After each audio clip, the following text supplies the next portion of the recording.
এবার বুঝতে দিন হ্যাঁ দেশত কত যাইম কথা হ্যাঁ দেশত যাইম তো মাসের 15 তারিখ আগামী মাসের মাসের 15 তারিখ কথা বুঝি লইও আচ্ছা। হ্যাঁ দেশত যাইম তো মাসের 15 তারিখ মাসের 15 তারিখ হয় মাসের 15 তারিখ হলি ইয়াব 7 তারিখ আজি আর দিয়ে তো 7 তারিখ 7 তারিখ আজ ইয়াদ 7 তারিখ মাসের 15 তারিখ আইলি মনে করো আই কি দেশ যাবে দেশত যাই কথা বুঝতেছো না মাসের 15 তারিখ আইব দেশত যাইম ওকে এটা দেরি হইতো কথা না এখন ইয়ে মনে করো দর্শকলেরও হয় মাসের 15 তারিখ আর আয়ের উজলে যাবে আচ্ছা ঠিক আছে এয়ারপোর্টে তো আর বহুত বছর পরে যায় আর রাঙ্গুনের মানুষের হইতিন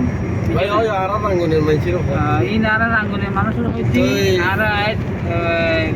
মাসের 15 তারিখ ছুটি না কিন্তু ওই আসছে দিন মনে করো দেশত তুন বেশি দিন নোয়া 27 মাসের 27 মাস এই মাত্র এসেছে এখন আবার যাবি 10-15 দিন বাদে 27 মাসত এখন 27 মাসত না যে মনে করো আমি পুরো করে বাংলাদেশে ভরি যাই আচ্ছা ঠিক আছে এয়ারপোর্টে কথা বুঝতেছো না হ্যাঁ হ্যাঁ না 9 মাস হতো 9 মাস 9 মাস হতে হ্যাঁ 9 মাস শেষ হই 10 মাস আসতে দাও